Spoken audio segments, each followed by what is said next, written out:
they've studied it. It contains the four Gospels, Matthew, Mark, Luke, and John, although parts of Matthew and John are missing out of it. But it's a pretty significant one. It includes the complete Acts of the Apostles. So that's very good. And it does contain fragments of Third John. So it doesn't contain every book of the Bible, but it contains some pretty significant ones. Then we were talking about the difference in methodology on how we have how we kind of look at textual criticism. And you will get this being referred to as the critic's text or the majority text. Now, the critic's text, and as I was talking about last week, for my own personal study, I actually used the Nessel-Allens, and the reason I use this is referred to as the critic's text. The reason I use this is not because the text itself is more accurate, but because they're far better at documenting the variant so I can go in and look for myself. Why has this changed? Where the majority text is predominantly more accurate.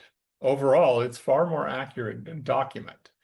Now, it does not give us as much textual criticism, so then we end up taking it more at its at face value, which of course that's fine for a general study of scripture, but I like to dig into it. I like to know why it says that, because, well, to me, God put that word there for a reason.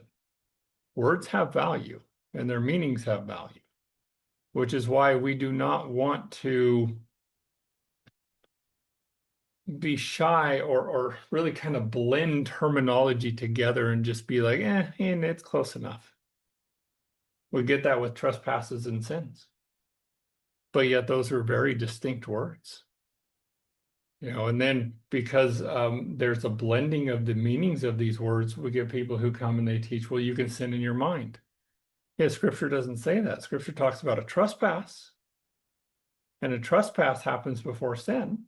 So that has to happen in your mind, but a trespass is not sin. That's not equivalent with sin. We actually can't sin in our minds. Sin is literally an action. Right? So there's a distinction, and there's a lot of other passages in and words and stuff like that. So I do dig into that. And of course, we do our word studies. I do our word studies once a week because I want to share that information with you all.